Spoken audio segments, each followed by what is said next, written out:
Here in Tashkent, I was joined by Bulgaria's President Rumen Radov, and speaking diplomatically, we talked about the EU strategy and sanctions on Russia. First of all, we should realize and recognize what is the result of the sanctions. Who is the winner from these sanctions? I believe that the biggest winner is China. Why? Because China enjoys cheap Russian energy resources.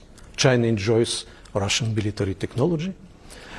We withdrew our companies from Russia and opened the big Russian market to Chinese companies. So China benefits from these sanctions. And the sanctions linked Russia and China closely.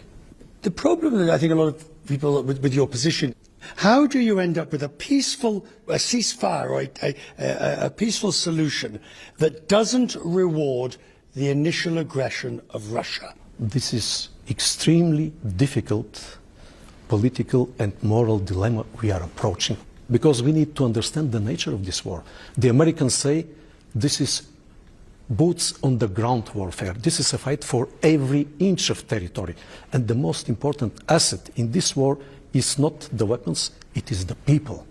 But we are approaching the moment when Ukraine could run out of people to defend itself.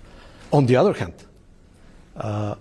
do you think that Russia is going to step back from Crimea and other regions? We have two options. The first one is to reconcile with the fact that in the 21st century someone can grab territories by force, and to forget about our values, to forget about international law, to forget about UN Charter. Are we going to agree with this? Then what should we do? To send troops, NATO forces, to defend Ukraine and to push the Russians back to the borders of 1991. What does it mean?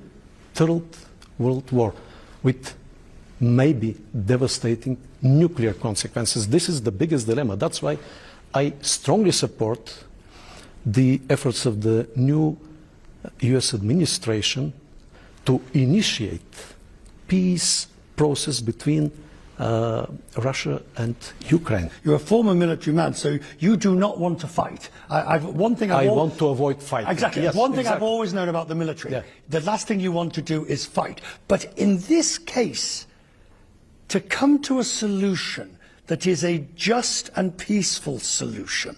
I believe that we have three instruments to influence the peace process: military, economic, sanctions, and diplomacy. We have not harnessed the full potential of diplomacy yet. That's why, again, I strongly support the efforts of President Trump. I believe he is a pragmatic, very pragmatic business person who hates devastation brought by any war. And my, disappointment is that he still does not find enough support within the EU for his peace efforts. Because, yes, he's pragmatic, he's realistic, but some European leaders refuse to recognize the realities on the battlefield. And this is a huge problem. Bulgaria is on track to become the latest and newest member of the Eurozone. It's been approved for full membership, having met the criteria. It could argue, some say, will boost economic stability and growth. It's a debate that's been going in Bulgaria for some years. Others say higher prices and loss of independence. And indeed, if you look at the polls, they do seem to be split on whether Bulgaria should actually join in January. The president of the country believes there should be a referendum. And I asked him why.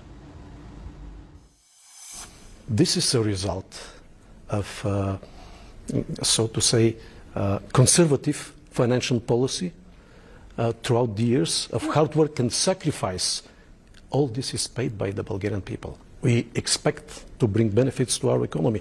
But there is no consensus in our society, not about the euro, but are we ready to accept the euro in 2026? Well, this is the question. You've been at it for years. I mean, it's not like it's suddenly come round the corner. Surely the time for a referendum would have been earlier.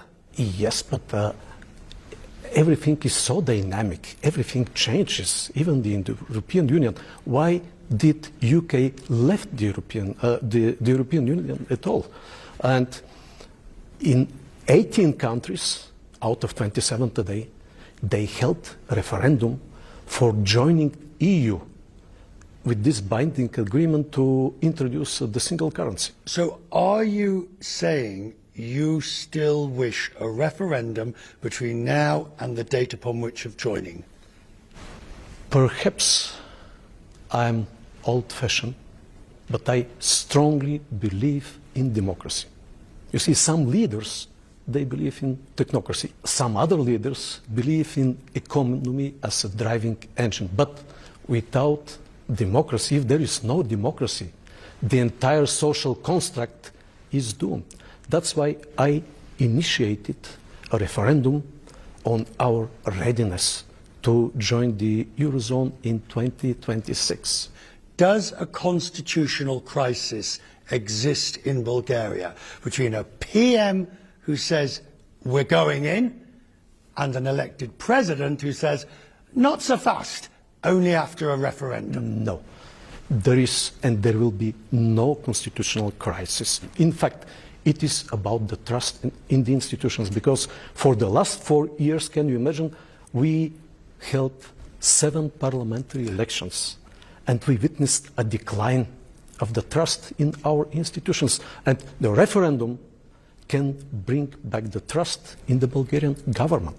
So much of European countries' trade relations is dealt with at the EU level. But I'm guessing you're trying to build some form of bilateral relationship, not just with Uzbekistan, but around this whole region. The Central Asian countries are of growing importance for the European Union. Bulgaria provides the most important part, the connectivity. There is a huge room for bilateral relations, for trade, for exchange in various areas. However, we need the connectivity, transport, energy, digital. Without this connectivity, we are pretty limited. And can you imagine, Bulgaria is on the west coast of the Black Sea. And also you should know that the world's second busiest land border cross point is between Bulgaria and Turkey. We provide European strategic entry point to this region. And this is Central Asia, this is China on the other side as well.